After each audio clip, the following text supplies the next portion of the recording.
Okay, so a couple more things I just wanted to say about this leaking valve cover. I said perhaps someone's worked on it. Well, firstly, we can confirm that, because that's the usual thing. They don't clip back in on a lot of cars. I reckon every third car that comes in here, it's like that. And I said maybe if it's dirty, it's pooling up around the injector solenoids. And it's not on those ones, which pretty much already confirms that we've probably got an oil leak because of a cracked valve cover down the back. See all this wetness here, right? Terrible, isn't it? That'll make a good thumbnail. So maybe I'll use that. But you can't tell if it's cracked. You've got to sort this out when you do your injectors. So you want to watch the videos to make sure it doesn't happen to you, because you don't want to, it's not an old Ford Laser from the 90s that you just pulled the valve cover off with 10 bolts or whatever and changed the gasket because it was crap. It's a quality gasket.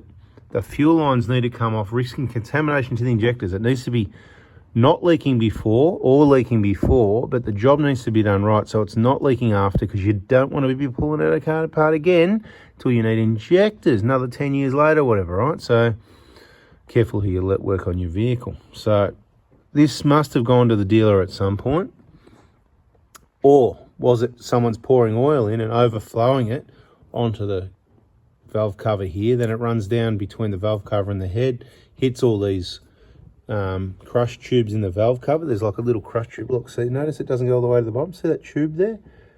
Ah, so you're still learning stuff about 1KDs, right? You didn't know that? You missed the other video. Look, see, all the way along. So, because we had this, I had someone, he brought his car to me. He didn't really seem like my type. What's this guy doing here? Anyway, did his injectors, gave it back to him. See you later, all good, just like we do any other job, no problem. And then while I'm on holidays, he's sending me pictures of all these oil leaks, supposed oil leaks, and telling me, oh, it's using 500ml between services. He must be doing a lot of Ks if he's already done at least 2 oil changes since the injector job. It was only a few months ago. But it didn't make sense. I'm seeing oil at all those bolts, and bloody, there was oil everywhere is my description. And we wash and check all the valve covers, like I told you. Anyway, and I went, okay.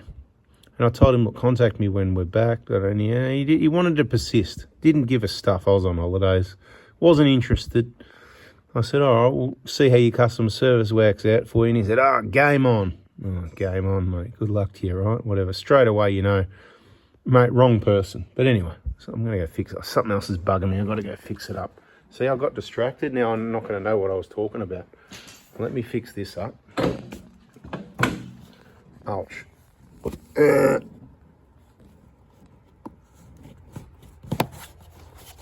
right, thanks. Beautiful. No worries. Fix that. Let me just push this hoist arm across properly, because I just kicked it because it was, ouch, in the ankle. Anyway. Right, where were we? Anyway, and I had to really think about it, because I've never seen this much oil on a valve cover of a 1KD. It was a Hilux, had the intercooler up the top, so it didn't have this. This is a cover over the cover. Didn't have that, so you were able to see a lot more. Didn't see the car, I just had photos. And in the end, I worked out, you know what?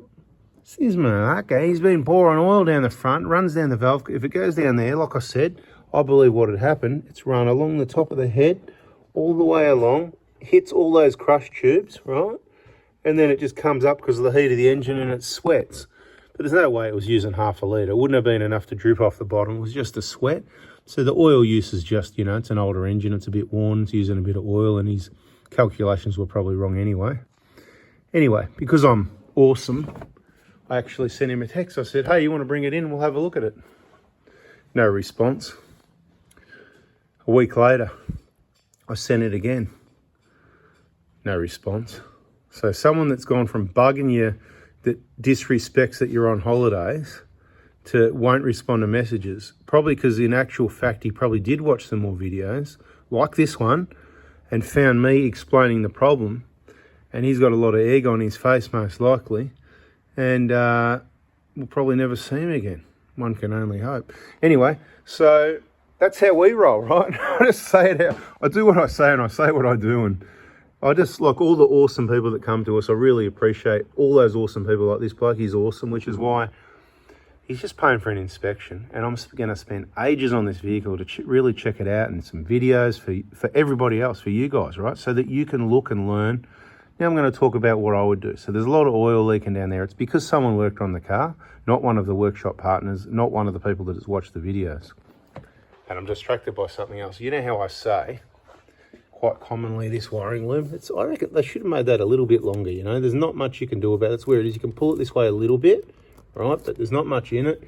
You could move that clamp back that way a little bit, just so it sits this way a little bit more. So it doesn't give it much, but anyway, so little tech tips. What have I been waffling for? 5 minutes, 6 minutes, 10 minutes? I don't know. So it's obvious at 200 and whatever thousand kilometers it was. You can watch the last couple of videos. The longer inspection video is the one you want to watch, and the one that I explained why this tyre was worn like that. You don't want to miss that either. You don't want to miss any of the videos. So hit like on them all, subscribe to Neville so you don't miss it. We'll just do the injector job, or he'll do it if he watches the videos in the VIP group, which is our group on Facebook with all the best people in Australia that get their injector kits. Thousands of people that just do it themselves because they watch the videos and they save. How much money have I saved? It means I've saved people bloody hundreds of thousands of dollars, if not millions. Bloody awesome. All right. Where I could have not given out that information and done it all myself, work 7 days a week, and I'd be making millions and millions of dollars every year. Anyway, that sounds good too, doesn't it? But, you know, you got to have a work-life balance, and I'm pretty good at that, I reckon, if I do say so myself. So do the injector job. All we'll do in the injector job, follow the videos, when the cover's off, you clean it, you dry it, you inspect it. If there's any cracks, you replace it or you RTV it. And that oil won't be leaking. Give it a good clean up. It's going to be hard to clean all that oil from there.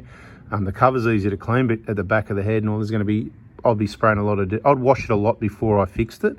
There'd be multiple washes. The degrees would be running down the back there. You want to have another look at it? Look, I mean, have a look at it. Right, both sides. So it could be cracked because they've over tightened it. Because remember these crush tubes, right? 9 Newton meters, those bolts on the valve cover. That's what we do, right? Not that one there, that's different. That's the cover over these ones, these little, what is that, 12 or 14? I've lost count, I can't remember. But 9 Newton meters, and the cover comes into the crush tube. So it doesn't really matter if you did 8, 9, 10, 11 or 12 or anything like it. It'd probably be fine. But 9's the spec, 10 will do if you like even numbers like me. But if people get on it and they crank them down, that tube will actually eventually start cutting and put marks into the alloy head and go lower than it should. Or if they tighten down those back corners before they've evenly, you got to do it in many passes. I'm like up and down, here and there, up and down, and the corners are last. They can even crack at the front. We have seen it. I've never cracked one that I know of, but I've seen plenty that are cracked, and I believe it is from the tightening sequence or over tightening at the back corner, stuff like that. I don't think it's just, Toyota valve covers are crap quality or something like that. Someone will tell you. Of course, if you read the wrong groups on Facebook, you'll read stuff like that, or if you read the wrong people. So just do the injector job. We'll fix that. No problem. While you're at it, I would... yeah, 0%. 0. Anyway, you know what I'm talking about. Just watch the videos. The EJ information playlist, check it out. If you want a cheaper option, 7mm are, good enough. But for the reasons we've already talked about in other videos, 0%, 0 is good. I'd get rid of this thing, makes a bit more space. You can sell it to someone, get some money back. Just put it on one of the other Facebook groups for people that don't listen to me, because they'll probably buy it. They're probably in the market for one. You can save them some money. They can have it for 40% off. Fuel filter, well, it's there now. I don't mind if you leave it there. It doesn't bother me. The auto electrical. So what I do the injector job. It's a no-brainer. We don't even need to plug in and do diagnostics to know that. Risk of injector seats leaking eventually. Injectors that are 10 years old that have done 200,000 Ks. It's a no-brainer. So injector job is what I'm going to recommend. The cleaning the EGR and or intake if it needs it. Usually it's the EGR, not the intake. An auto electrical tidy up with all this wiring, whatever. The general cleaning up and stuff we talked about that was underneath the vehicle in the first video, the longer one that went for 20 odd minutes, 20 something, 22, 28, 23, 26, 27. I don't know, it was something like that. I don't remember. It was just a bit long, wasn't it? But it was thorough. It was worth it. But yeah, I couldn't stand having, wires. I'm trying to change the air filter. I can't even lift the box up. And relays hanging around like, is that wire at the other end going to rub and touch like that other wire? yeah, look, not how I do stuff. So if you did it yourself, you got to pull your socks up. If you took it to someone, you got to stop doing that. You've really just got to get the components out of the bag, like the AOB compressor, and you got to look at the connections. You got to go, rightio, where can I mount that securely and run the wiring and get that corrugated split tubing on everything, and it's going to be very time consuming, and at the end you're going to go, oh, mate, that's awesome, I did it myself. Anyway, hit the like button. Injectors, we'll cover the valve cover, tidy up the electrical, the other stuff we talked about in the other two videos, and this thing's good to go. Catch you in the next video.